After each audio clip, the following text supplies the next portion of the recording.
Roman Relais, chapitre 48 par Florence Rhodes. Faites-moi confiance, monsieur de la Vega. Il vaut mieux trop que pas assez. Minaud de la maquilleuse, une rousse flamboyante aux courbes somptueuses. Elle lui adresse un sourire suggestif. Diego lance à la glace bordée d'ampoules un regard dubitatif. Sous prétexte d'atténuer son teint de navet, la jeune femme n'a fardé au point qu'on le croirait de retour des Seychelles. D'accord, le confinement touche à sa fin, mais quand même, ça la fout mal, quand tout le pays est assigné à résidence. « Antenne dans 5 minutes !» indique un micro que Diego peine à localiser. « Ça va être à vous, monsieur de la Vega !»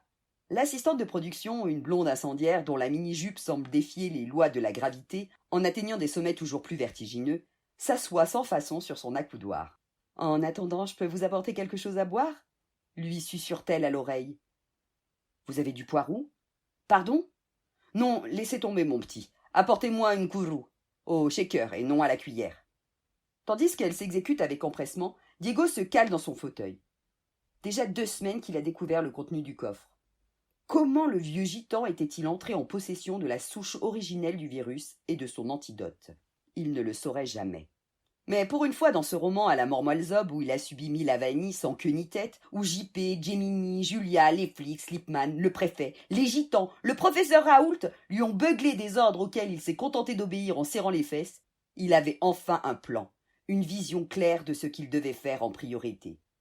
À savoir, retrouver Vanessa, qui, elle, lui dirait quoi faire. Il se lève et marche dans la lumière des spots sous un tonnerre d'applaudissements. Le public lui fait une ovation. La hola on doit en une vague d'acclamations et de délire.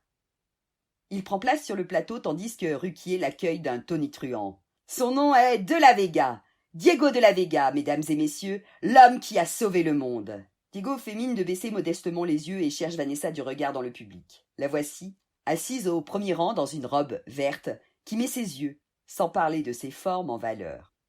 Le soir de leur retrouvaille, il lui a murmuré. J'ai rêvé que tu dansais pour moi dans un camp de manouches. On n'est pas dans un camp de manouches, mon Diego, mais bon. Elle avait sauté du lit, posé un CD des Gypsy Kings sur la platine et avait commencé à onduler de la croupe. Il avait senti son entrejambe faire jobi joba. Elle s'y entendait à l'exciter sa Vanessa. Mais pas que. Elle était aussi drôlement fortiche en plan. Et comme il l'avait espéré, elle avait tout de suite su quoi faire des 2 souches biologiques. J'ai un cousin journaliste et un autre chercheur à Pasteur.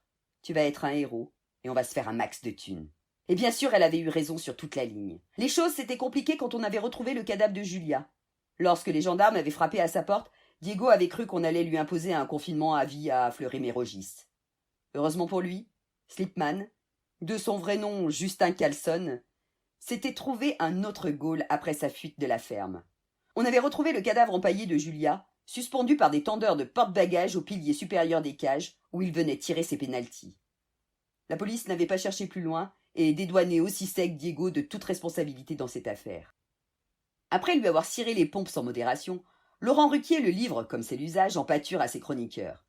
Tandis que Christine Angot lui reproche de ne jamais s'être fait violer par une baleine avant de quitter le plateau en hurlant, Diego a une vision de Josie ondulant lascivement du quintal et répandant sa puanteur dans l'habitacle du 4x4. Yann Moix lui assène quant à lui que trouver un antidote à une misérable pandémie mondiale est d'une futilité abyssale, et que soulager la misère des migrants aurait été plus essentiel à l'humanité. Il quitte à son tour les lieux pour aller dérouiller son frère. Diego a alors tout le loisir d'expliquer comment, indigné par le caractère meurtrier de cette pandémie, il avait commandé sur Amazon le kit du parfait petit biologiste et, avec un peu de chance et beaucoup de talent, trouvé enfin dans la solitude de sa salle de bain un antidote au Covid. L'émission s'achève dans un tonnerre d'applaudissements. JP s'éveille en sursaut. L'appartement est plongé dans le noir. La seule source de luminosité émane de l'écran de son ordinateur, sur le clavier duquel il a sombré.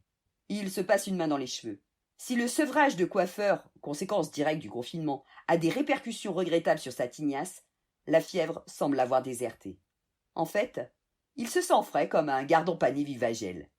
Ses yeux se posent sur le clavier et il sent son estomac descendre en rappel. Il avait oublié ce de roman à épisodes. Mais combien de temps cet atroce pensum va-t-il encore lui pourrir la vie? Au moment où son regard découragé remonte sur l'écran, 3 petites lettres attirent son attention au milieu de la page. Fin. D'un coup d'index sur la souris, il revient en arrière. Il n'a aucun souvenir d'avoir écrit les dernières pages. Mais c'est bon, ça. Enfin, bon, ne nous emballons pas. Le Renaudot, ce ne sera pas encore pour cette année. Mais c'est accrocheur, fluide, tout ce qu'adore son éditeur.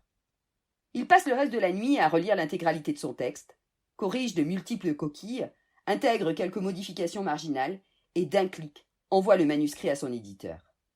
Aux petites heures du jour, il se pelotonne dans son lit, le sourire aux lèvres. « Merci, Diego. Désolé de t'en avoir fait baver, » murmure-t-il. Il ne voit pas le curseur de son écran tracer un « De rien, mon vieux, à ton service » en Arial 11. Il a déjà sombré dans un sommeil lourd, comme un Massey Ferguson.